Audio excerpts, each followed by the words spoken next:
Assalamu alaikum wa rahmatullahi wa barakatuh.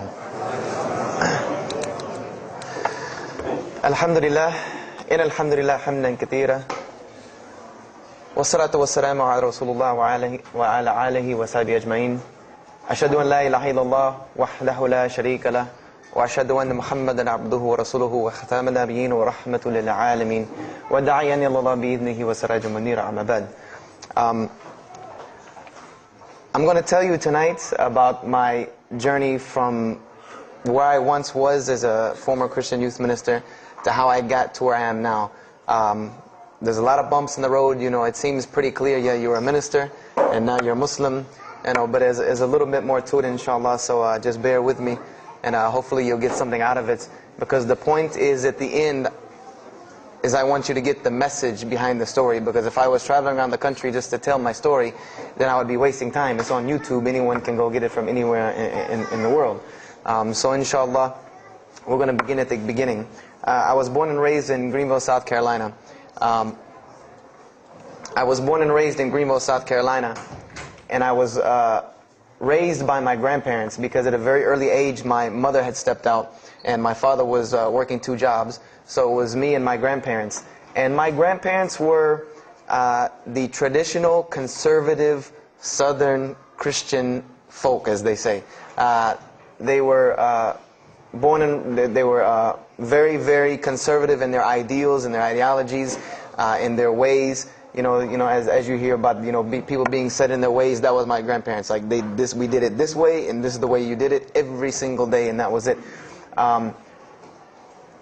And we were very religious in the sense that we went to church on Sundays, we went to church Sunday evenings, we went to church Wednesday. And in Christianity, that's considered very religious. And it was not hard for us to go to church, and it was not difficult for my grandmother to drag me to church every Sunday, which as a kid is what they had to do, because the church was 2 houses down from our house. There was 2 houses, and then there was the church. So it was not hard for them to drag me every Sunday. And I hated church as a kid because of the simple reason that, we were brought up United Methodist. And Methodist is, for any of you know, it's very traditional. It's not like you think about like screaming and shouting in church and all that. No, you listen to the preacher, you stand up and you sing, you sit back down, you listen to the preacher, you stand up and sing, you sit back down, listen to the preacher, and that's it. That's all that happens. And the pews, as they call them, the chairs are made out of wood, they're hard, you get tired of sitting there, you're fumbling around, playing with the money that my grandmother gave me to put in the offering plate, all of these things. That's what I remember from church as a very small boy. But the thing that I do remember enjoying about church was Sunday school. Sunday school is what I got enjoyment from, because went to Sunday school, you painted pictures, of like Noah building the ark, you painted, all these pictures of Moses splitting the Red Sea. You learned the stories of Moses freeing the children of Israel from Egypt. You learn the story about him splitting the Red Sea. You learn the story about Noah and the ark. You learn the story about David and Goliath. You learn all these beautiful stories in Sunday school. So this was basically, as coming up, this is what I knew about Christianity, was the stories that I learned in Sunday school, because I never listened to the preacher during regular service. So that was the only thing I knew about Christianity.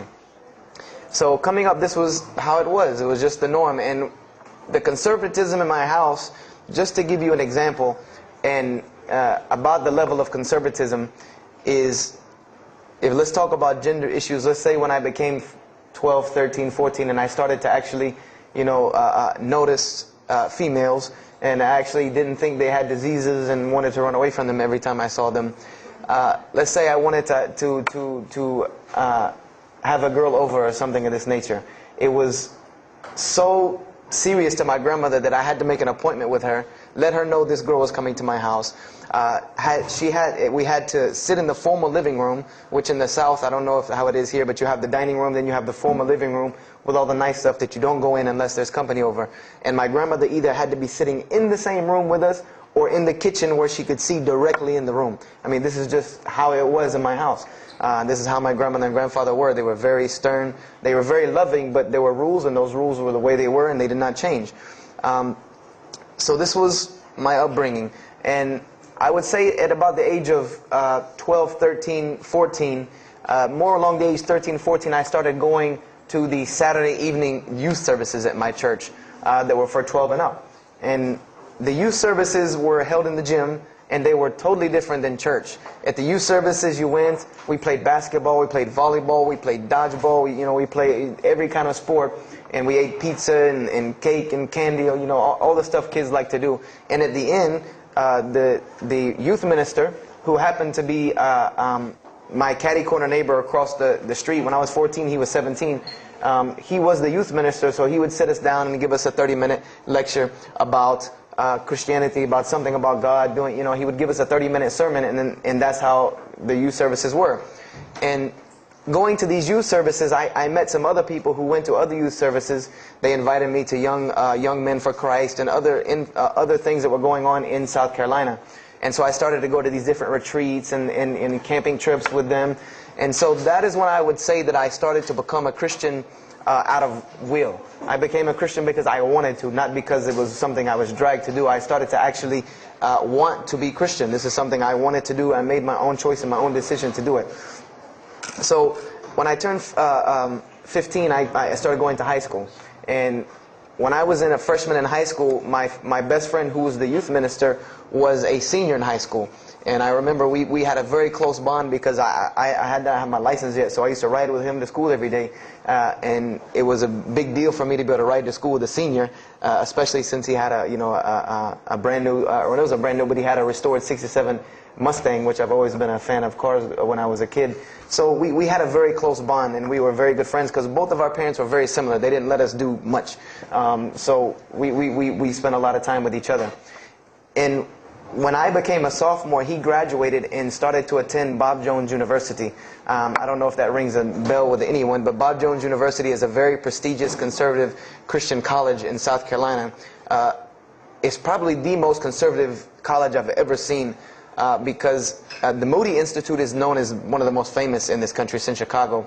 But Bob Jones is conservative to the point to where when it comes to men and women, like men and women are not allowed to get caught talking to each other in a room alone if they're not married, holding hands on campus. The men had to wear button-up shirts or polo shirts tucked in with slacks or jeans. The women had to wear skirts. No jeans, skirts that came down to the ankle, and a shirt that came to the wrist. And this was part of the guidelines for Bob Jones University. You didn't party, you didn't drink, there was none of this that happened at Bob Jones University.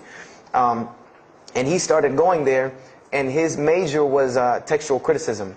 And textual criticism probably doesn't ring a bell with anyone, and to explain it in detail would probably take another entire lecture. But just to give you a brief synopsis of what is textual criticism. A textual critic takes the ancient manuscripts of the Bible, the pieces of parchment that were found all over the world, and he has to learn Hebrew, Greek, Aramaic, Latin, these languages that these parchments have been found in. And he has to take these scriptures and try to find out where they came from, why there are variations in the many different versions of the same parchment. Let's say you have Matthew chapter 1 from the Bible. There might be 5,000 different variant readings of Matthew chapter 1 in 6 languages. And so he has to be able to take all these and sift through them, try to find out why there's so many variations of the readings, and then determine which one is the original. And that's not as easy a task as it seems. You could figure, which whenever the oldest is probably more original, which is not the case. Since there are no originals, you might have one parchment that is the oldest parchment of the group, but it might be a copy of a copy of a copy of a copy of a copy of a copy laden with mistakes. And then you might have the newest parchment in the series that might be a once over copy from an original, or a twice over second copy from an original. Therefore, it would make the newer parchment more original than the older one. So it's not a very easy field to go into. And he started studying textual criticism, and being that I was his best friend, I started studying textual criticism. Whenever he was, doing his homework or research papers, I was right there with him. Whenever he did a homework, he would always let me read it. Or when he finished his papers, he would give them to me. He would pass down all of his papers to me. Every textbook, when he was done with it, he would give it to me. I started to learn a little bit of Greek, a little bit of Hebrew. So I became, started to become a layman's textual critic, and I applied to Bob Jones University in my sophomore year because it was a 3-year waiting process for Bob Jones. And when I turned 16, almost 17, my friend came to me one day and he asked me a question that I had never really even pondered upon. He asked me, he said, "Have you ever read the Bible?" And I said, no, in church. I mean, yeah, we've all read the Bible in church. You know, your parents make you open it up and look at it. And at the Bible studies I went to, Young Men for Christ, we did have Bible studies, and we'd read a few passages and talk for 2 hours about those few passages. But he's like, no, have you ever read it? You know, like you read a book beginning to end. I said, no, I don't know anybody that's read, nobody that I knew had ever read it, beginning Genesis 1:1 to the end. He said, but this is the inerrant Word of God, as we are taught. This is our instructions on earth. Why haven't we read it? You know, why have we not read this book? And I said, you know, that's a very good question. And he gave me a challenge. Well, it was basically a challenge for us both. He said, let us start with Genesis 1:1 and let's read the Bible and let's see what God says to us. Because this is the inerrant Word of God, inspired to men for instructions for us. So let us see what God says to us. If God can talk to the preacher through this book, why can't He talk to me? I said, you're right. I said, that's very good. I had a lot of time on my hands. I wasn't really allowed to do much anyway after school, so I said, why not? Let's read the Bible. I was somewhat nerdy as a 14, 15-year-old, 16-year-old. So we started to read the Bible, and we decided to go from Genesis 1:1. And what we tried to do, this was the attempt that we made, was to not think of anything that we'd ever heard about Christianity, but to open the Bible, and let's say I just found this book in the desert, and read it and see what it says to me. Let it talk to us. So we started Genesis 1:1, and we started reading through the Bible. You know, we did some of it together, and most of it I did by myself, because I'm a very, very quick reader, so I decided to read a lot on my own. And as I was reading through the Bible, I started to notice the stories that I had heard in Sunday school. You know, you start reading Genesis, you read about Adam and Eve, we all know that story. You started reading about Deuteronomy, Exodus, you know, the stories of Moses, the story of Noah, the story of Lot and Abraham, and all these stories that I know. But I was surprisingly and astonishingly shocked by some of the stories that I read about these same people that I learned about in Sunday school. Just for instance, and this is a big testament to why Allah kept sending us prophets and why Islam was sent as a complete and perfected deen with the Quran. If you read about Noah in the Bible, there is the story about Noah saving humanity from the flood with an ark and all of that. There is this in the Bible. There's another aspect to the story of Noah that not many people know about unless they actually take time to open a Bible. This will not be preached from any pulpit anywhere. Is that the Bible says that Noah was an alcoholic. This is the Bible's portrayal of Noah, or Nuh alayhi salam, that he was an alcoholic, that he was a drunkard. This is the word used in the Bible, that he was a man given to alcohol. And I'm a psychology major, and my field of specialty is mental illnesses, and alcoholism is one of those, is a mental illness. And I know from seeing alcoholism's effect on one of my close friends' parents, I know that someone who is truly addicted to alcohol, and if Noah lived for so long addicted to alcohol, he was seriously addicted to alcohol. It is hard for someone addicted to alcohol to hold down a 9-to-5 job working at McDonald's flipping hamburgers, much less construct an ark to save humanity from a flood that's never happened. So that stopped me for a moment in my tracks, and I said, Noah was an alcoholic. You know, and it bothered me for a minute, because I said, you know, things started popping in my mind like, if Noah was a drunkard, how did he know God was talking to him? Because, you know, I've seen some people, they're alcoholics, you know, you were just asleep in my dog's food bowl the other night drooling, and now you're telling me you were talking to God last night. You know, you know, to rationally, that would not make sense to me. That's like, you know, an alcoholic on the street coming to you and tell you God's talking to him. You know, he has no, this would give this man no validity. This man has no validity with anyone. So I didn't pay it too much attention. It caught me, but I said, you know what, I'm going to keep going, because there's one thing that you don't do in Christianity, and I'll tell you what it is in a minute when I started doing it. Then I came across the story of Lot, or Lut alayhi salam. And we all know the story of Sodom and Gomorrah in these stories, but there's another very twisted story in the Bible about Lot and his daughters. There's a story of Lot and his daughters in the Bible that says his daughters got him drunk one night and seduced him and committed incest with him. A'udhu billah. This is the Bible. This is one of the Bible portrayals of the prophets of God. The person who saved his family from Sodom and Gomorrah.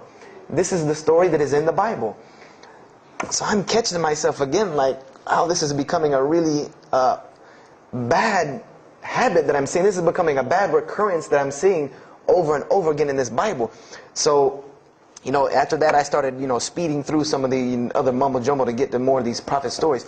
And I got to the story, there are others, and there are some stories in the Bible that are not PG rated, period. They're not rated for talking anywhere. You know, you would need an 18 and up ID card to be able for me to even tell you these stories. So the one that intrigued me, that caught my attention the most, was of my most beloved story in the Bible, and that was of David and Goliath. That was my most intriguing story to me, because not only was, you know, it said that in the Bible that David was a very small man and Goliath was a very big man, and that was appealing to me because I've always been very short, and as a kid I was really short. So, you know, I said this was a very beautiful story to me, just in its prose and in its concept of overcoming. And so I started to read about David. And there are very beautiful stories about David in the Bible. There are indeed. But there is one story about David in the Bible that shocked me to my core.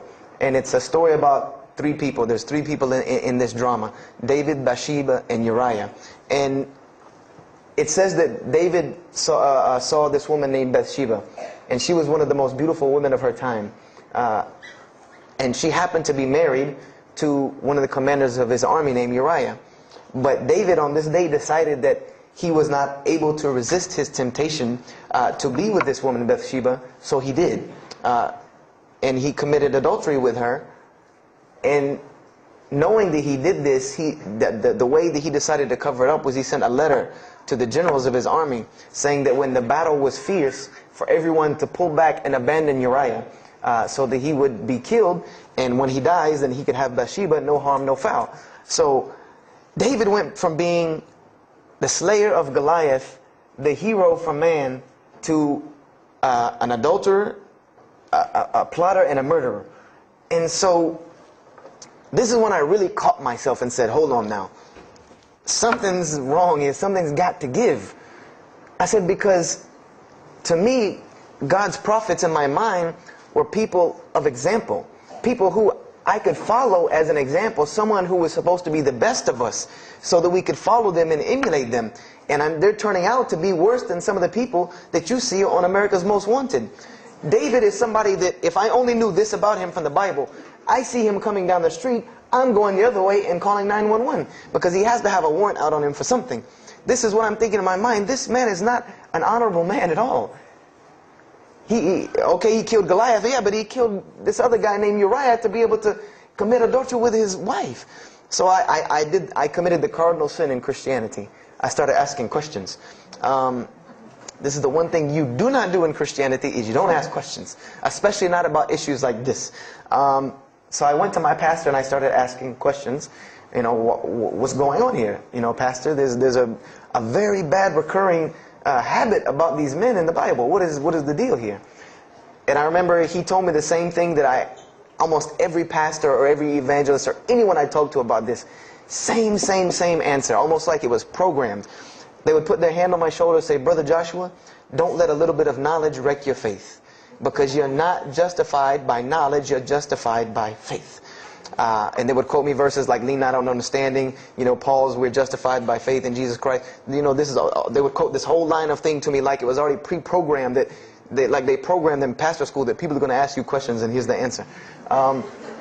So, you know, I said to myself, you know, I don't know, pastor, you know, this just seems kind of odd. He said, let me tell you something. What you're reading is the Old Testament referring to God's covenant with the children of Israel. And they were a different people, a very stubborn, crazy people. So why don't you move on to the New Testament? In the New Testament, you'll find the new covenant they were under with Jesus Christ, and I promise you things will change and be better. I said, okay, perfect. So I went ahead and finished and got to Malachi and then started with the New Testament. So I opened the New Testament. I said, here we go. Let's start all over again. But there were a few things that I had learned from the Old Testament that I wanted to keep in mind when I started to read the New Testament. I learned, number one, that God was one in a unique sense. This is what I learned from the Old Testament, that God was one in a singular, unique sense. This is over and over and over and over very clearly in the Bible. God's nature is one. This is so clear through the Old Testament. And that He was very jealous about His worship. And every single time the children of Israel would turn to something else other than Him, He would punish them and restrict their lifestyle. This is something that I learned. And it kind of, the similitude to me with how God dealt with the children of Israel was, and I hate to use this stark contrast, but it's almost as if one of us went out, God forbid, I hope not, and let's say we went out here and robbed a bank. You rob a bank, you're going to jail for a long time. And every day when you wake up, do you think that jail is going to look like the Hilton at LAX? No, I doubt it. It's probably dark, cold, bad food, orange jumpsuits, not nice people, the whole 9 yards. And the reason why this is, and I know this now from studying psychology, is that this is supposed to be a stark reminder every single day when this person wakes up that you are in jail. This is supposed to remind them every single day you're in jail because you committed a crime. And we run this, not you. This is the message that is being portrayed to this person in jail. So when the children of Israel kept rebelling against God, He restricted their lifestyle. If you study Judaic law now, it is some of the most strict religious law you can find. All of the good things that we enjoy as Muslims, even when it comes to dietary laws, like the good parts of the meat that we are allowed to eat, they can't have these things. These are things that are restricted from them. Why? Because God, Allah, wanted to remind them every day that I am Allah. I am your God. You will worship me. I run this, not you. And I understood this from reading the Old Testament. This is a concept I had come across. So I started with the New Testament, Matthew, Mark, Luke, and John. And one other thing that I did when I started to read the Bible was, if you go to Barnes & Noble, let's say you go to Barnes & Noble and you take a book off the shelf, what is usually the first thing you look at? The title. Then the next thing, the author. You want to know the title and the author. What is the name of the book? Who wrote it? And if you do this test with every single book of the Bible, you get a title and no author. Author unknown. Or author is appears to be so-and-so. Or we derive that so-and-so possibly written this. Like let's just say for Exodus, they say Moses wrote Exodus. Which if you read some of Exodus, he couldn't have written all of Exodus because the last part of Exodus is Moses' death, burial, and Joshua taking over the children of Israel. And now unless Moses was a sure indeed prophet that was able to write things after he died, then he did not write these things. And so when you go to Matthew, Mark, Luke, and John, I wanted to know Matthew who, Mark who, Luke who, John who, because it's called the Gospel according to Matthew. The bad thing is that no one knows. No one knows because no one penned their name down to these things. No Bible scholar in his right mind will tell you that we know for sure Matthew so-and-so wrote this, Mark so-and-so wrote this, Luke so-and-so wrote this, John so-and-so wrote this. It's factual information that we do not know who wrote these. So I was intrigued. I'm like, that doesn't, why would somebody write this book that's supposed to be passed down over generations and people are supposed to, this is the inspired word of God to guide mankind, and nobody decided to pin down who wrote it. But anyway, I started to read it, and I started to notice things about the teachings of Jesus Christ. And they were not what I had learned in church. When Jesus spoke, He spoke of the nature of God. And when He spoke of the nature of God, it was the same nature of God that I found in the Old Testament. Jesus said many times that God is one. God is unique. He would even quote from the Hebrew Scriptures. Hear, O Israel, the Lord your God is but one. When He was asked, what is the greatest commandment? Or He was asked the greatest commandment. He said the greatest commandment, and every Muslim should understand these two concepts. This should be nothing new to you. The greatest commandment is to love the Lord your God with all your heart, with all your might, with all your strength, and then to love your neighbor as you love yourself. He said the rest hang on these two, which we know in Islam we have rights of the Creator and rights of the creation. So this was the concept that He was teaching. And he even said in 1 John 5:17, and this was more clear to me than anything else can be, this is life eternal, that they may know you, the only true God, and Jesus Christ, whom you have sent. And when you look at that in the Greek and the Aramaic, it is almost exactly to a T of La ilaha illallah Muhammad Rasulullah. Now that I know Arabic and have understood that, very same similar statements. Yes, indeed, there were some implicit statements about that you could implicitly, if you took them and separated them from everything else, you could maybe derive that Jesus was trying to claim some divinity or something for himself. But I also know from doing psychology, and I did a little bit of law too, that an implicit statement cannot override an explicit statement. An explicit statement always takes precedence. So if Jesus said God is one, and he anagorically may have alluded to God being more than one, then the clear statement overrides that each and every single time. So this is what I found through the New Testament. And I also found that Jesus taught salvation. But his salvation that he taught was obeying God and following the commandments. This was his mode of salvation. One man asked him, "Good master, tell me how I can inherit the eternal life." He said, "Follow the commandments."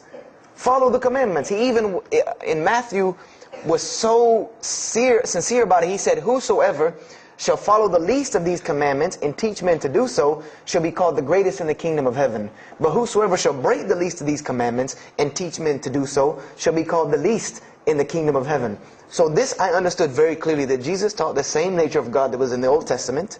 He taught that the salvation lied in worshiping God and following the commandments. This I understood. Matthew, Mark, Luke, and John were very clear about this. You know, there were other things, the only begotten Son, you know, but these things were not in red letter, so I did not give them as much weight as what I did to the actual words that Jesus Christ was saying out of his own mouth. So I read Matthew, Mark, Luke, and John. All of it was saying the same to me. I said, and I was thinking to myself, this is not what I was taught about Christianity. You know, you're taught that God is 1 in 3, 3 in 1. You know, 1, 1, 1 equals 3. You know, Father, Son, Holy Spirit. Jesus died on your cross to forgive your sin. You know, and there was another thing that I noticed from the Old Testament, and this is a beautiful lesson to Muslims, because you're asked this all the time, especially when it comes to dawah. And I never put 2 and 2 together until I learned Islam and then read the Bible one more time. Is I wanted to know why the Jews wanted to crucify Jesus so bad. Why so bad? They could have just mobbed him anywhere and killed him on the street. It's not like he had clans like the Arabs that would have come and backed him up. I said, why didn't they just kill him? You know, why were they so strict and sincere to tell Pontius Pilate, you got to kill him and you need to sanction it? We can't do it, but you need to sanction it to kill him. And now I understand it, was that Jesus had a mission, and that mission was to share God with the world. And Paul even kind of tells on himself in his book of Galatians as to why Jesus was meant to be crucified, or the Jews wanted to crucify him. Paul said that the crucifixion is the stumbling block for the Jews. And he explained in Galatians that Jesus Christ, and this is how he tried to roundabout explain it, was cursed for us, to remove us from the curse of the law by taking this curse upon us. For it is written, and he quoted the Old Testament, everything that hangeth on a tree is cursed. So I went back and studied the Old Testament and Judaic law, and I realized that people who were crucified, that was considered a curse upon them. You had to do something pretty serious to get crucifixion, because it was considered a curse from God. It was part of their law that when someone is crucified, that person is cursed. So wherever they buried these criminals, like in the graveyards in Israel, in Jerusalem, in Palestine, where they buried these criminals that were crucified, this was considered cursed ground. This was considered ground that you didn't go on, and you did nothing here, because these people are cursed by God. So I started to put 2 and 2 together.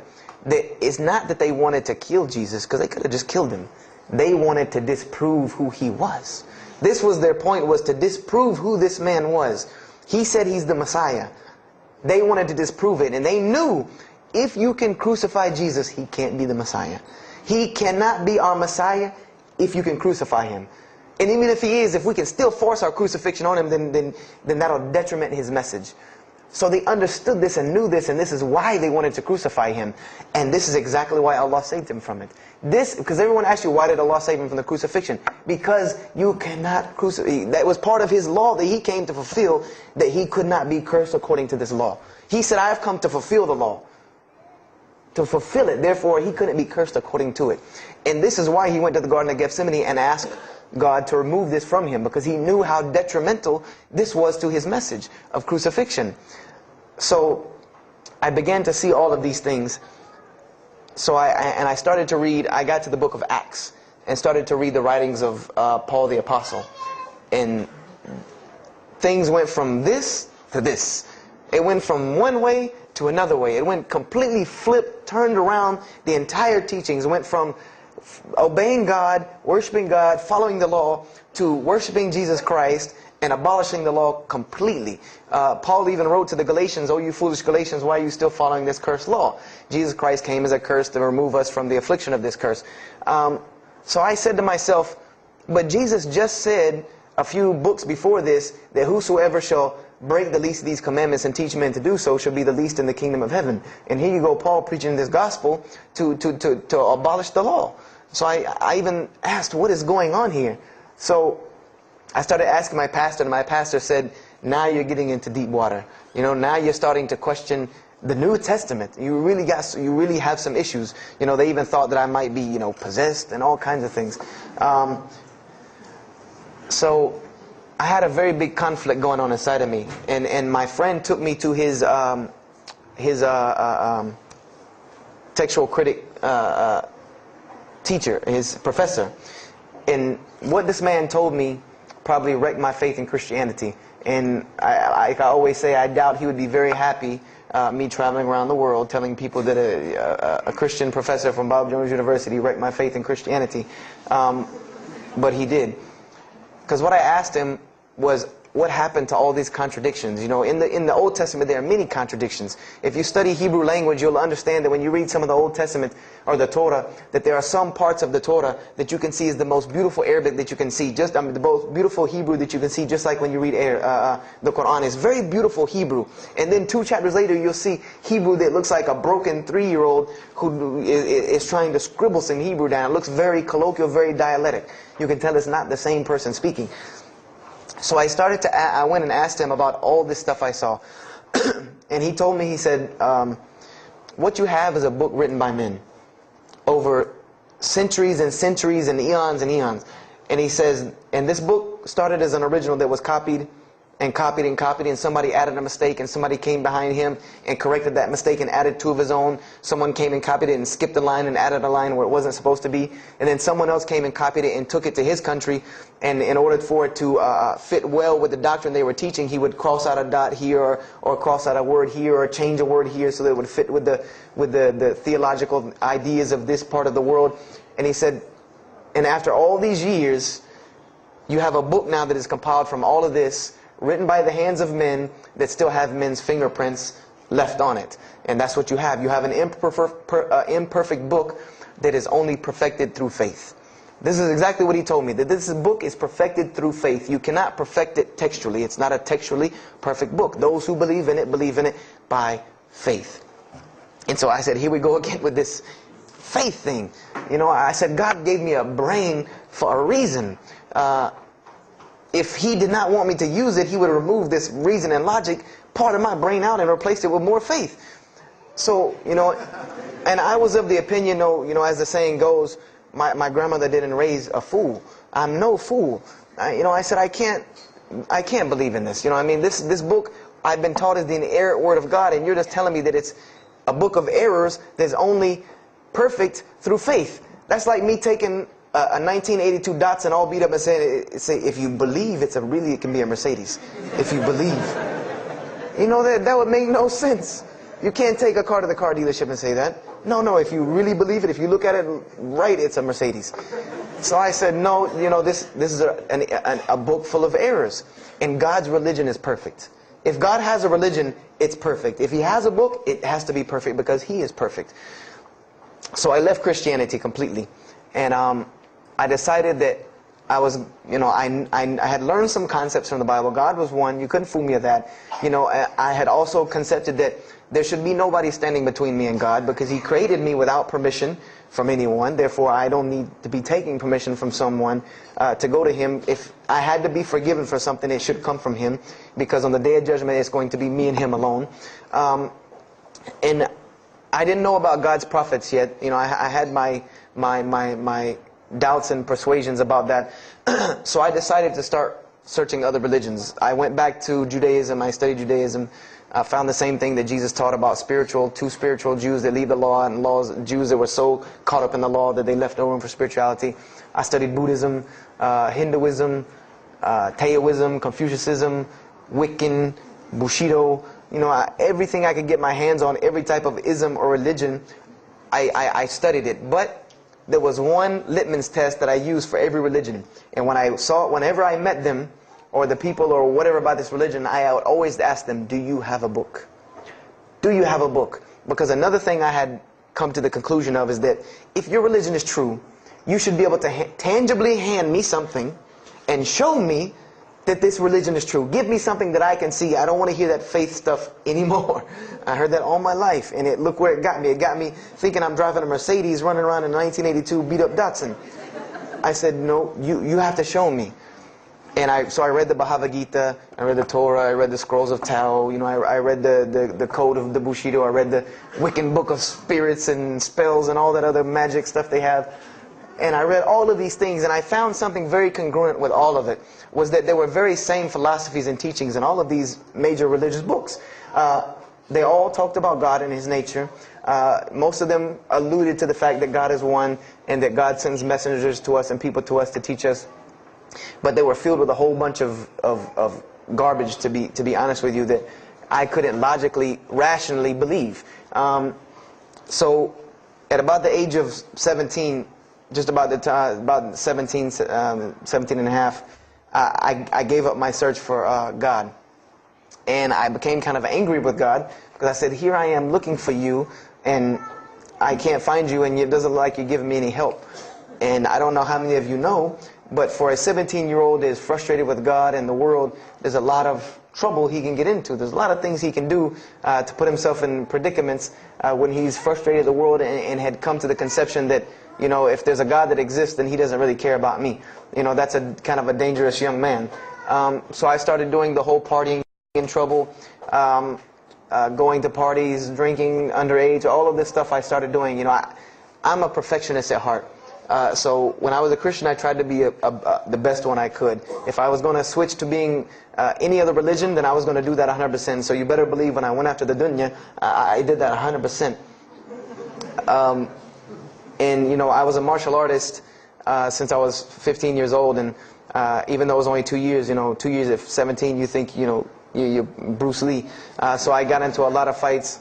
Got kicked out of school, had to go to another school, got in one fight, got arrested for a fight, you know, and there were a couple incidences that stopped this downward spiral, because I was on a very, very quick downward spiral that would, and I believe if I would have continued on that downward spiral, I would probably end up hurting someone, killing someone, or them hurting or killing me. And there were two incidents that brought that to an abrupt stop, like pulling the emergency brake. And the first one was a car accident that I was in. My friend and I were on the way back from Clemson University from a frat party, and we were driving up 385 in South Carolina, and we were both highly intoxicated, and I decided that night that he was driving, I decided to put my seatbelt on for the only reason that I kept falling over when I fell asleep without the seatbelt on, because I didn't really believe in the seatbelt thing, because I said if I'm going to die, I'm going to die. You know, that was the conception that I come up with, that if, you know, if it's time for me to die, it's time for me to die. I didn't believe in the whole tying your camel thing. So I put on my seatbelt, and I fell asleep. And the next thing I know, I remember waking up with the car shaking, and I woke up to grab my friend because I thought maybe he had fallen asleep. But when I woke up, the only thing I saw was the tree line and then the pavement coming right at my face, and the window smashing and the car flipping, the whole 9 yards. And us landing in a ditch. And I remember getting out of the car. That was the first thing I thought. You know, I number one, I couldn't believe that, you know, you don't really think about, oh, you're alive. No, you just move. I jumped out of the car and realized that I had jumped out of the back of the car that wasn't there anymore. It was still in the median on the other side of the highway, and the front part of the car was over in the ditch. And I drug my friend out, who was knocked unconscious, and pulled him over to the side of the road. I had no injuries. I looked at myself trying to find what's missing, and there was nothing but a piece of glass stuck in my arm that I pulled out.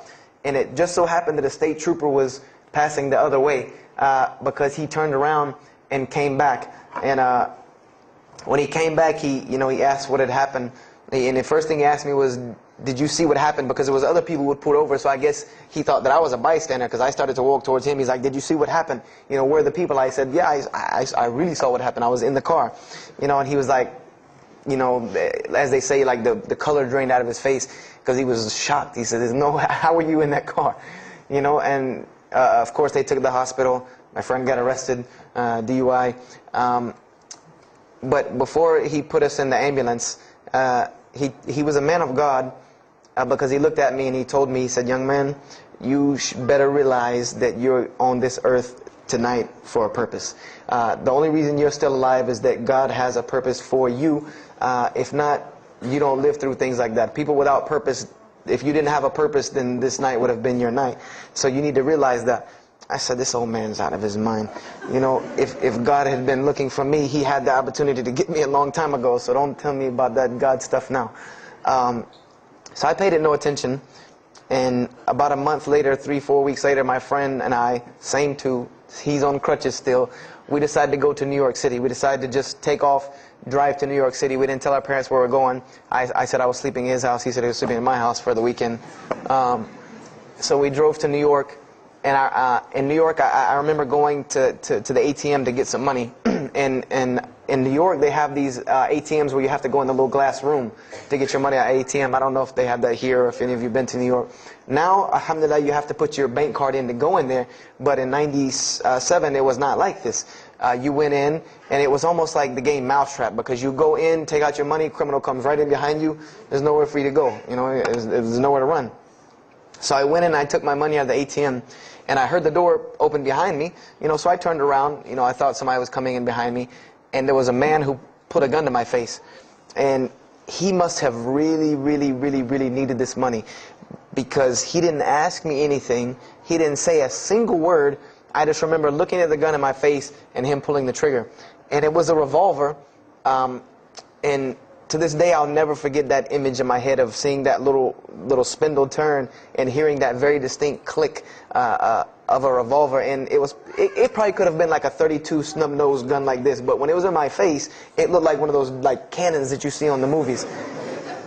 And I remember when he pulled the trigger, I didn't think anything. You don't think anything. You just blank. You just go into this like shock of blankness. And then a couple seconds later, thankfully I had been doing martial arts. That might have helped me overcome the fight or flight syndrome, because all I could think was, go! You know, like myself kicking myself, like, what are you doing? Go! So I bum rushed him. We went flying, he went flying, money went flying, gun went flying. And I took off and went to the hotel and didn't say anything to anybody. We went back to South Carolina the next day. And I didn't say anything because we weren't supposed to be in New York. My grandfather would have killed me. If that guy didn't kill me, my grandfather would have took care of it. So I didn't say anything until about a month or two later. You know, I kept having nightmares about this same incident. I kept having night terrors from this incident. And so I told my grandmother about it. And she told me the same thing that the officer had told me. She said, you know, you have to realize that God has a purpose for your life. You're here for a reason. People don't go through the things that you've been through and still walking on this earth without a reason, and you're pushing the limit. This is what she told me. You're pushing the limit, really. God has something for you, and He wants you to get it, but you're pushing it. And she didn't tell me to go back to Christianity and study my Bible. The only thing she told me was that God hasn't gone anywhere. You just have not looked in the right place yet. And so I decided to put myself back together. You know, the car wreck, the gun thing, the getting arrested for fighting, like all of that, like really made me stop really quick and think, that I need to get my stuff together. So I became an agnostic, someone who I believed in God with no form of religion. I prayed to God on the floor on my hands and knees, because this is how all the books of God, this is how the Bible, the Torah, the New Testament, the Bhagavad Gita, all of these scriptures that I ever read, they said that this is how the men of God prayed. And it was during this time that I did read one book about Islam in the public library, because I had never heard of Islam ever. But I remember I was looking in the religious section in the library at school, and there was a book about Islam, and or it was in the library, the public library, and I remember it was some title like "Why I'm Not a Muslim," or some, one of these titles that was propagandistic against Islam, but I had no idea. So I just took the book and I read it, and I remember it said that Muslims, M-O-S-L-E-M-S, and any of you knowing Arabic knows that's a very derogatory word. A Muslim is someone who oppresses someone else. That's a very quick sleight of the pen that was used in the past for a very real purpose.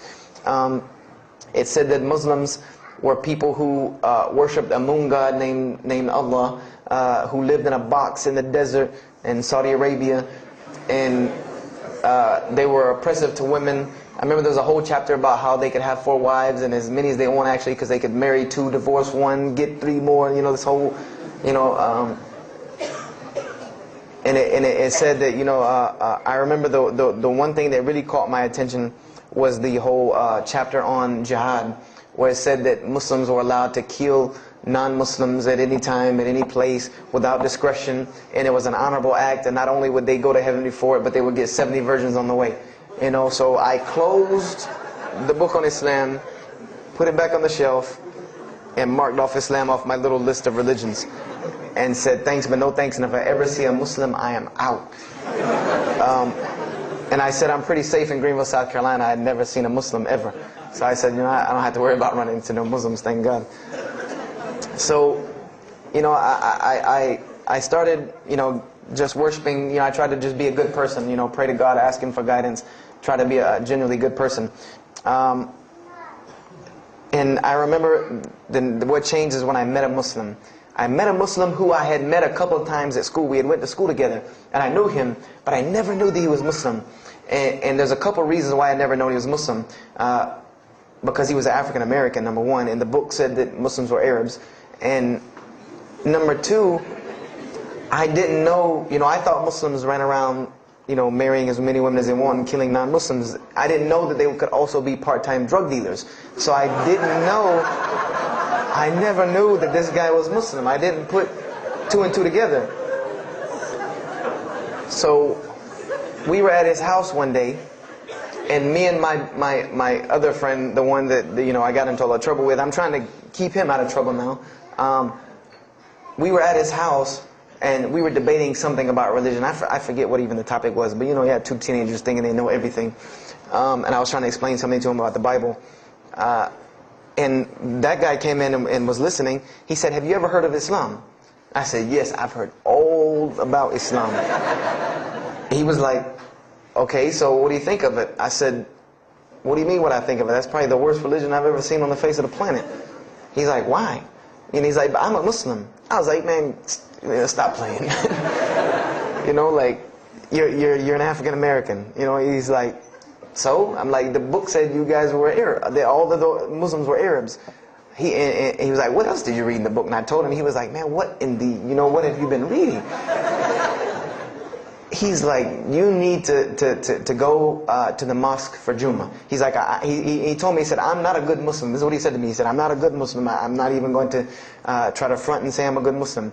He said, "But I can guide you to some people that can tell you the real truth about Islam," because he knew about my story about wanting to find religion. And he said, "You need to go to the mosque for Jummah." And I said, What's Jummah?" He said, "It's just like church with no chairs." And I said, "I can do church with no chairs because in church the chairs were the worst part anyway." Because they had these hard benches that you sit on that are like this, and they're so hard. I said, "That's good. You sit on carpet? Wow, man, every church should be like that."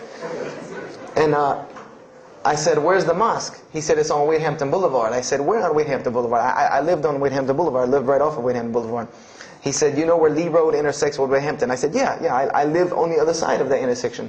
He said, it's right there. I said, no, it's not. There's nothing. There's a gas station or a church. He said, yeah, you know that church, the Evangelical Missionary Training Facility? I said, yeah, I used to take missionary classes there. He said, you know that building in the parking lot with the gold thing on top? I said, yeah, the gym? He was like, no, that's the mosque. Because I had always thought it was the gym because it was in the same parking lot and it was just rectangular with 2 glass doors in the front.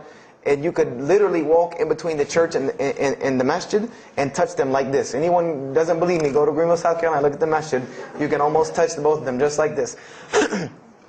He said, yeah, it's right there. I said, I've never, at first I was shocked. Like, I've been living across the street from all these crazy Muslims all my life. I said, I never knew. And he told me to go to Jummah, and I asked him what time. He said he would meet me there at 1 o'clock in the afternoon on Friday. So I said, okay. I went on Friday, and I'm waiting outside for him. I'm not going inside. That's not happening. And I'm seeing all these people going in. And at this time, it was a predominantly Indo-Paki Arab masjid.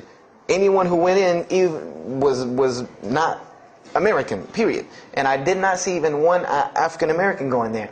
And I did see one. And then when he went in, I heard him talking in a dialect that I realized he was probably from Africa. And I said, he's not American. So I'm not going. I'm waiting, and I'm standing outside, sitting on the church steps, and the imam pulls up and parks right in front of me, who I had no idea he was the imam.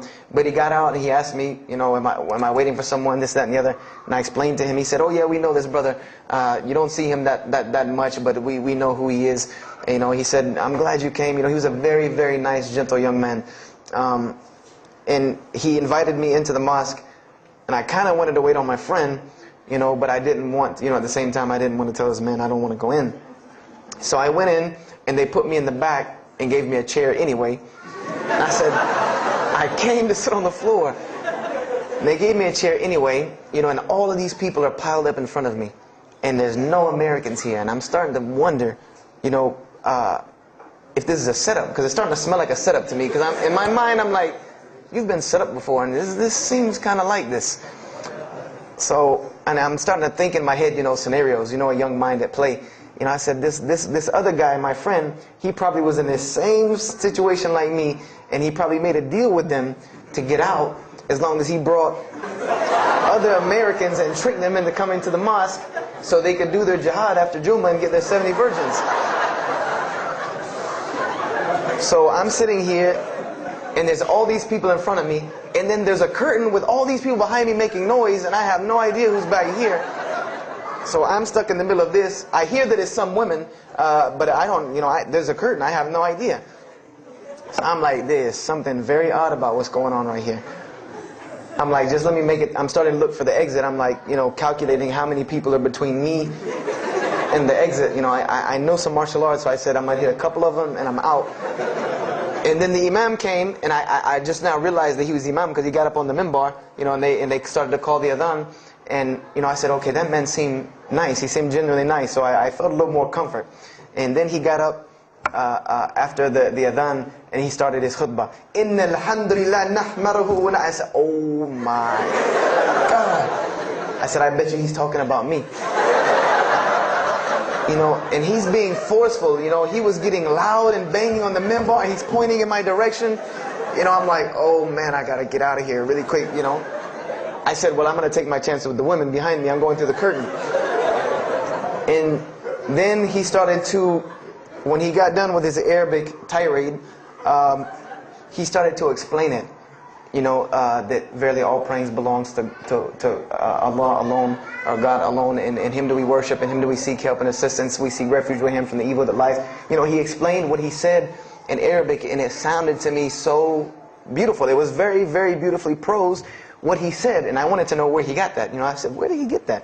Because it was only about God and about the nature of ourselves.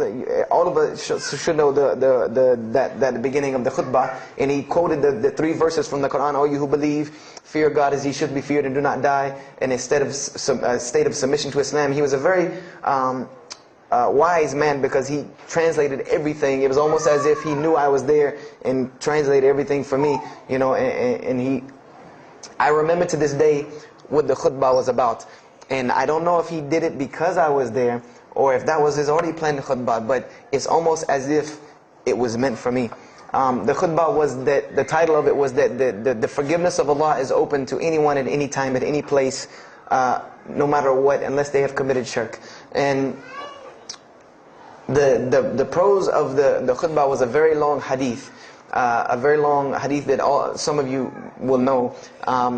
And just to make it short, it was the hadith where the Rasulullah ﷺ met Angel Gabriel or Angel Jibreel, and Angel Jibreel was telling them to tell him that if the Muslims commit this certain sin, to tell them that Allah would forgive them. And every time he would tell the Muslims, they would say, okay, well then what about this sin? And he would go back and meet with Angel Jibreel, and he would go back and come back and say, tell them that Allah will forgive him for that. And this discourse happened, for many different sins. And then finally Angel Jibreel alayhi salam said, tell them that Allah has said, no matter what they do, even if their sins are compiled, like the oceans are from the east to the west, as long as they have not associated a partner with Allah, tell them that Allah will forgive them.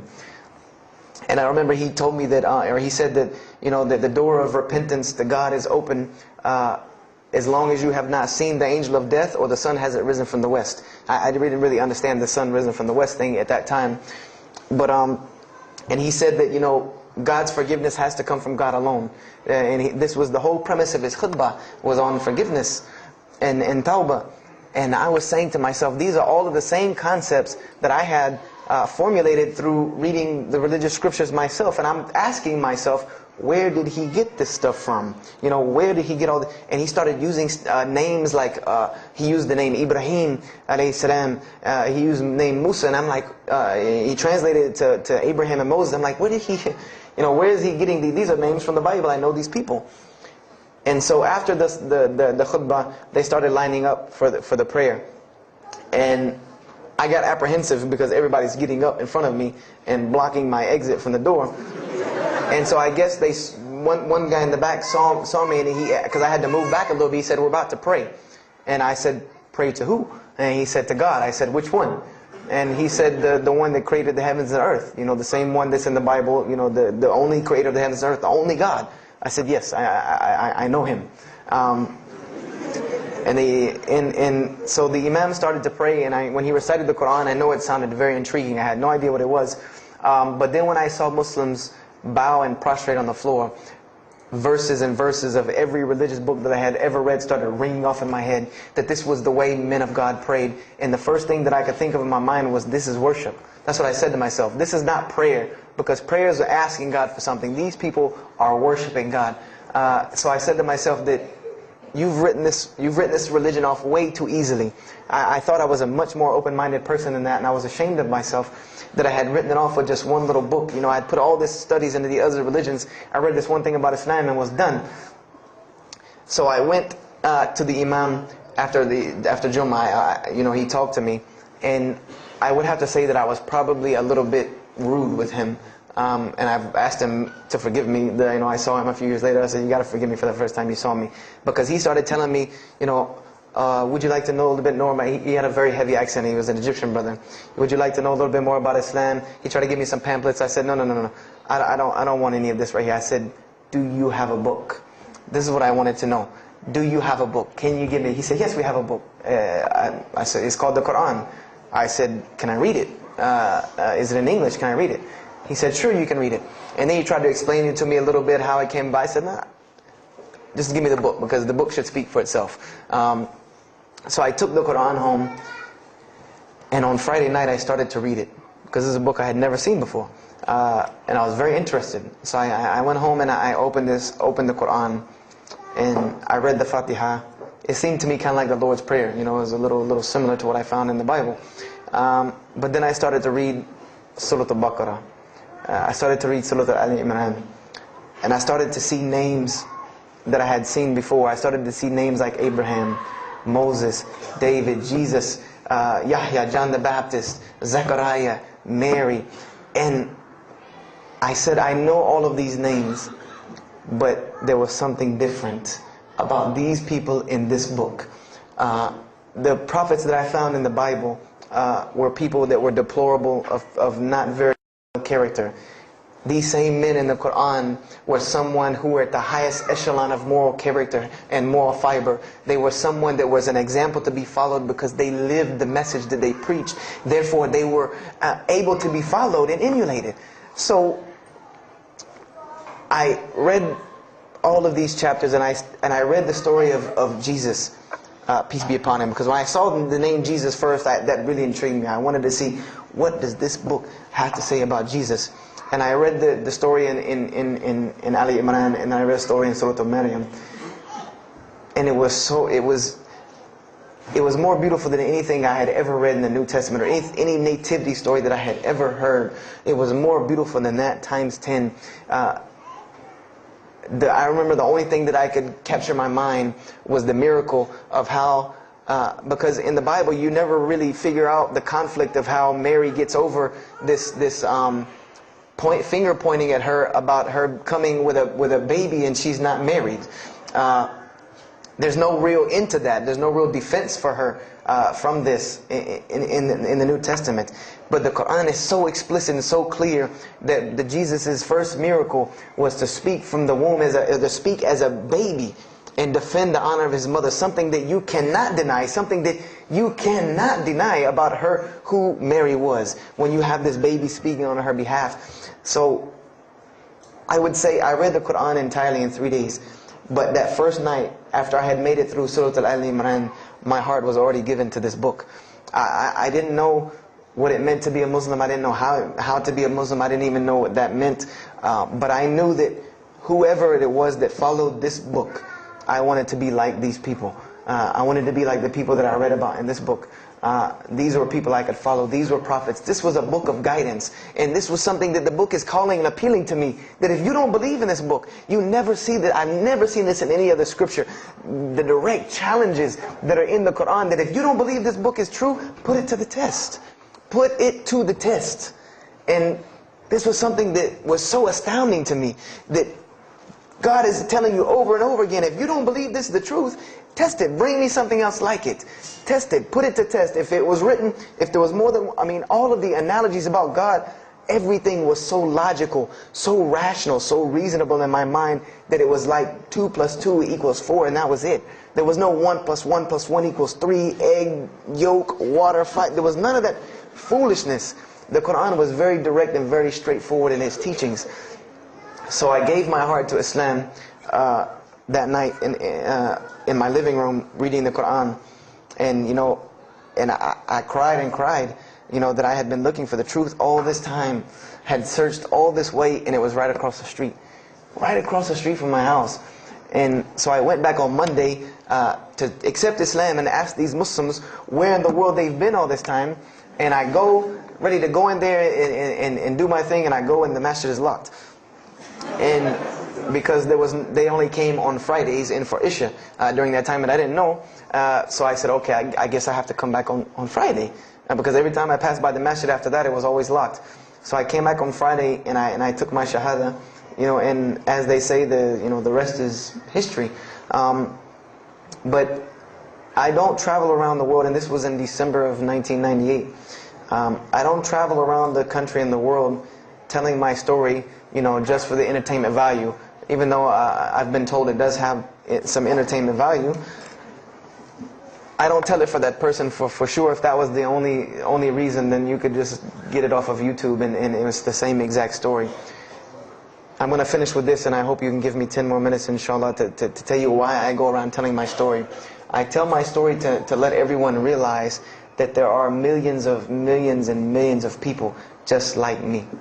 Just like me in 1998, searching for the truth, can't find a way out. There are millions of people. There are probably millions of people in California, hundreds and thousands, if not millions, right here in in Orange County and Los Angeles in the Southern California area, that want to know the truth, that are tired of hearing the same garbage preached to them over and over again, tired of this shaitan box telling them the same thing over and over again, tired of the world being in the condition that it's in, tired of their life being in the condition it's in. And we as Muslims have the solution to every single one of their problems.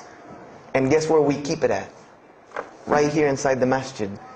Right here inside the masjid, we have all of this truth. We have the solution to every problem in the world. You want to solve the world hunger? The problem of world hunger? Islam has the problem. You want to solve the problem of world poverty? Islam has the answer. You want to fix the economic situation of this country? Islam could fix it tomorrow. And this was in an op-ed piece in the Washington Post. In the Washington Post, there was an op-ed piece that the two markets that are falling apart in this country are investments and housing.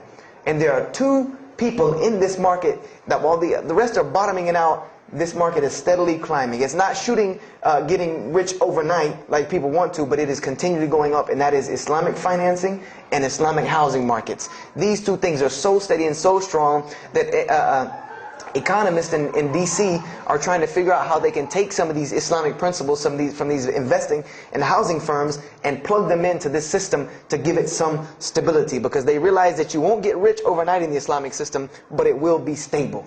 It will be something that will give stability. So they are starting to find out that Islam has the answer and the solution to their problems. But we already know this. We already know this, that we can solve every world problem with Islam. We'll put it into it. But the problem is, we're hiding it from the people. Unfortunately, willingly or unwilling, knowingly, unknowingly, we are hiding this from the people. And there's a statement in the Quran and that Allah warns the Jews about what they did with their religion. And it is a statement that is left in the Quran for us, that verily those who conceal the evidences and the clear proofs, after we have made it clear for them in the book, they are those who are cursed by Allah and cursed by those who curse, unless they repent and reveal that which they have been concealing. Those I will accept their repentance, because I am the one who accepts it, the most merciful. We have become guilty just the same way the Jews have of hiding the truth about their religion. When they saw the Prophet Muhammad ﷺ, they knew the truth and wanted to hide it. People, we know the truth about Islam, and we are hiding it. We as Muslims are running around begging Allah for dignity and honor and help, when He has already given it to us in this deen. Everything that a Muslim could ever want has already been given to him in this deen of Islam. Anything that you ask Allah for, there is an account set up for you to go take it out of. You just got to find it where it's at. And any of you, I'm not going to go through the ayahs for they're too long, but if you want to know the solutions to every one of your problems in this world and the hereafter, just go read Surah Al-Saf, ayah 10 through 13. Very, very easy solution. If I had the time, I would read them to you, inshallah. But we have the cure to every disease in the world, and we're not giving it to the people. And I want to use this as a parable, because I really want this to hit home with you. Let's say, what is your name, brother? Abdullah, mashallah. Let's say me and Abdullah are best friends, we're brothers in deen, we're roommates, and we've been roommates for years and years and years. And let's say brother Abdullah has contracts an illness, a disease that is one of the most painful diseases that any human being can ever go through in his life, and it's not something that is going to kill him quick. Let's say this disease is going to suffer and fester with Abdullah and make him not be able to eat, sleep, nothing. He's just miserable all the time. When I come home in the evening, he's rolling around on the floor in pain. And let's say I know him in this condition, and let's say one day I come across the cure for his disease. Someone tells me that if you give this to Abdullah or anyone like him, he will be instantly cured and he will never suffer again. And let's say I take that and put it in my pocket, and I don't give it to Abdullah. Why? Why don't you give it to Abdullah? Well, number one, I'm way too busy. I have 2 jobs, going to school, I have a long commute back and forth, I got to drive up and down the 405 every day. I don't have time to give Abdullah this medicine, man. If he wants the medicine, he'll go get it himself. I don't have time, I'm really busy. Number 2, I'm not a doctor. I should not be prescribing Abdullah medicine, and I'm not knowledgeable in medicine. He should, if he wants help, he should go see a doctor. I'm not a doctor. Number 3, Abdullah's, please forgive me, but Abdullah's kind of stubborn. He doesn't really listen very well. He probably, he's kind of set in his ways. So even if I tell him this medicine is good for him and it'll cure him, he probably wouldn't even take it anyway. So why waste my time? Do any of these excuses sound familiar? And let's say I don't give this medicine to Abdullah and he dies. And let's say he dies the most painful death that you can ever imagine. I want to ask you a kind of rhetorical question. I want to ask you kind of a rhetorical question. Do you think on the Day of Judgment that Allah is going to call me and Abdullah up and ask him about this incident between me and him because I've oppressed him? I have oppressed him. I've allowed him to suffer knowing that I could ease his suffering. I'm sure Allah is going to ask us about this. But you know the beauty about Islam is that if Abdullah was a good Muslim, bore this disease patiently and died, he dies as a shaheed, inshaAllah. And on the Day of Judgment, this is how beautiful Islam is, that he could very well come before and Allah ask us about this and Brother Abdullah say, you know what? Allah, I forgive him. So you forgive him. This is the beauty of our religion. And Allah will forgive me. But the disease I want to tell you about is the disease that every single non-Muslim walks around with every single day, and they don't even know it. It has no real physical symptoms, and that's the disease of shirk, the disease of being jahl, being ignorant about Allah subhanahu wa ta'ala. Allah gives them life, and they worship someone else. Allah feeds them, and they thank someone else. He created them and fashioned them in the womb of their mother and knows them better than they know themselves. And they have no idea who He is. They don't even know who He is. If that doesn't pain your heart to see a person in this condition, then for sure the hearts have become hardened. Because when I see non-Muslims, especially when I sit in places like airports, I see this disease. I see it on them. I see them walking around with it. And there's so many of them passing me, I think to myself, there's no way I could talk to all of them. There's nothing I can do. And this disease is something that not only is not going to show up as a physical symptom, and is going to leave them ignorant about Allah subhanahu wa ta'ala, but when the day they die, they will die the most physically painful death that anyone can ever suffer. The Rasulullah ﷺ said that when the angel of death comes to the disbeliever, it doesn't come kindly. He yanks the soul through the nose and it's as if his flesh is torn from his bones. It's as if they take Brother Abdullah and turn him upside down and stuff him in a human paper shredder. This is the death that is waiting for those who do not know Allah subhanahu wa ta'ala. And you know the unfortunate thing? That while you've been sitting here listening to me, thousands of people have died. Thousands of people have lost their life not knowing Allah while I'm talking to you right now. People in this city have lost their life. And there's nothing we can do about them. They're gone. It's too late for them. We can't save them even if we want to. And that's a deplorable, deplorable, sad, sad fact. That we can't save them. But there are many, many, many, many who we can save.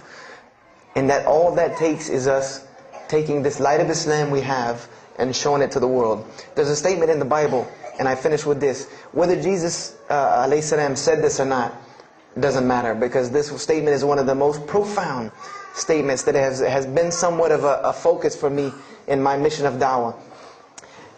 It is said that no one would bring a candle into his home and then place a bucket on top of it, because then no one would benefit from the light. No, if someone would bring a candle in their home, they would set it on the table in the middle of the room so that everyone could benefit from this light. And unfortunately, the Muslims of this generation, we are a bunch of candles with buckets on top of it. No one can see our light. No one can see the beauty of Islam. And believe me, if you don't see it, believe me, take it from someone who was once standing on the outside looking through the window at that light. It is one of the most beautiful things you can ever lay your eyes on. It is a treasure to be found of treasures. And everyone else can see this, and they will see this if we show it to them. If we allow Islam to be Islam. If we start becoming Muslims, meaning that the best form of da'wah that you can do to this world is very, very simple. It's not complex. It doesn't take a 10-hour workshop, even though some of the details do. But if you want to know the way, the best way to do da'wah is for Muslims to be Muslims. That's it. Study our history. Study the history of Islam. Why was the world conquered by Islam? Not through military campaigns and wars, but through Muslims being Muslims. The most populated Muslim country, Indonesia, was because of Muslims being Muslims. A few Muslims deciding to get up off their behinds and go to another country and live their life as Muslims, not shaving off their deen to be pleasing to those people, but being Muslims. And when the people asked them and inquired, what is it about you backwards Arabs that we've heard all these crazy things about? Now you come out of the desert with pristine moral and character, and you have better ethics and morals than we do. What is it that's happened to you people? And their answer was, La ilaha illallah, Muhammad Rasulullah. That we believe in Allah and He has sent us a man named Muhammad, and we emulate his lifestyle That's why we're like this. This is what conquered the world for Islam. This is what conquered people's hearts for Islam. Was the truth and the beauty of it and its simplicity of its message. This is what brought me, and this is what the world needs. With all of this foolishness going on in the world, this is what it needs, the simplicity of Islam, whether they want to hear it or not. They know it in the bottom of their heart. When you show them the truth, even if they turn away from it, they know it's the right thing. They know it's the truth. And on the day of judgment, you can stand before Allah subhanahu wa ta'ala, having washed your hands and saying that I did my job.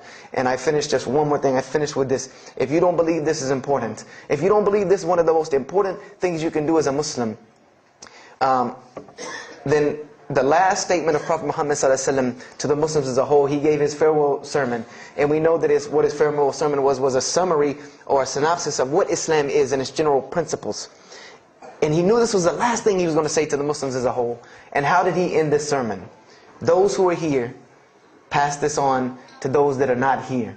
For verily it may be that the last one that hears my message may understand it than those right here among us. He gave a command to those Muslims to pass it on, and for those Muslims to pass it on, and for those Muslims to pass it on, until there was no one left to hear this message. This was a command he gave, the last command he gave to this ummah as a whole. And then what happened? He pointed his finger to the heavens and said, "O Allah, bear witness that I have indeed conveyed your message." And upon saying this, what happened? Allah revealed the surah, "This day I have perfected for you your deen, and completed my favor for you, and chose for you Islam as your religion." And the last statement that Prophet Muhammad ﷺ gave to us before this was revealed was that we must pass this message on. He gave us that duty. He took that duty that was only reserved for prophets. No one else, no other. If you don't believe me, go read Surah Al-Bayna about what was commanded of the other nations. No other nation was given this opportunity and blessing to pass on this deen except us. Because there are no more prophets coming. So the job falls on our shoulders. Qurans are not going to fall out of the sky and hit people when they're walking down the street. This job has now become ours. And just like if the Prophet Muhammad ﷺ had not done his mission, he would have been accountable before Allah. If we do not do our job of spreading this message of Islam, we will stand before Allah on the Day of Judgment. Don't be the person standing before Allah on the Day of Judgment and your neighbor that you've known, your co-worker that you've known 10, 15, 20 years come and find you and tell you, you knew this day was coming. You knew this day was coming and what was going to happen to me, and you did not say anything to me. And those people will complain to Allah about us. They will complain to Allah about us. Because we have the truth right amongst them, and we're not giving it to them. We need to stop hiding it in our masjids, in our homes, in our hearts, and we need to give it to the people. It's beautiful, trust me. Just hand it to them. Just hand it to them. I promise you they'll take it, because it's something that is so pure and pristine. And now forgive me for probably going over my time, and if we have time, I want to leave some time for questions and answers. I will be outside to take any questions and answers. The only last thing I want to announce and let you brothers and sisters know is one of my biggest dawah projects is a DVD project that I do.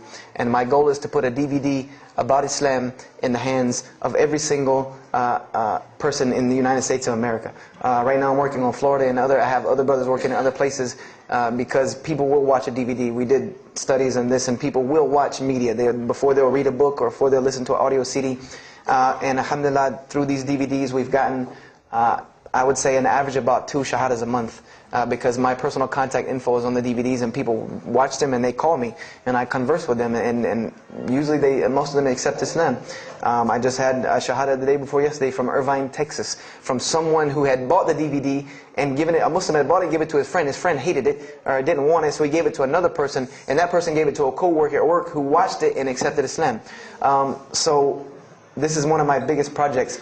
And the way this project works is I make 100 DVDs, and I brought 2 of them with me today. I'm going to explain what they are. The way this project works is I make 100 DVDs, and 75 of them go out to different dawah arenas. And the other 25 I make available for Muslims to purchase for 2 reasons: so that they can be, so that I can buy another 100 to make, and so that you can share in this ajr along with me. Because when you purchase a DVD that makes another DVD, or you give it to a friend, then you share in this ajr with me. And everyone knows that dawah is the biggest pyramid system because of the hadith Rasulullah ﷺ, that one who calls to guidance gets the same reward as the one guided, without that reward being lost from him. So I made these DVDs available to the Muslims so that you can put a little effort in dawah and make another 100 inshallah. So I brought 2 today and they're outside. One of them is called Islam in the Bible, which is basically what I just told you in a PowerPoint format, so that you could see all these verses that I saw, all these things that I read that allowed me to see the truth of Islam very clearly when I saw it, and I coincide them with the Quran so that you could see them. And there's another one the other one's called The True Gospel of Jesus Christ, where I go through the New Testament. Well, first part I think is an interview about me and my story to Islam, and there's some other Q&As on the other DVDs about nature of God and all these different things. But it's a PowerPoint presentation about the New Testament and Jesus Christ, and how you can prove to someone that Jesus Christ taught Islam from the New Testament, from their own book, that they have to agree. They either have to believe it or reject it. And if you believe it, then you have to believe what I'm saying is true about Islam. If you reject it, then this is your book, not mine. So, I try to use these 2 teaching methods, and they also can be given to non-Muslims because they're in a PowerPoint format. They're in a very educated format, and they're available outside for $10 each. So if you could, please don't make me take any of them back home, because they always hassle me about taking 200 DVDs on an airplane anyway. So please come and get them. And if you have any questions, my contact info is on there and everything. If you have any more questions for me, and my website and everything. I thank you for your time, and if anything has been of benefit, know that truly all good comes from Allah subhanahu wa ta'ala. And if anything that I have said is incorrect or hurtful or shameful, know that indeed that comes from my own nafs and my own lack of understanding. أقول هذا واستغفر الله لي ولكم فاستغفروه إنه هو الغفور الرحيم. السلام عليكم ورحمة الله وبركاته.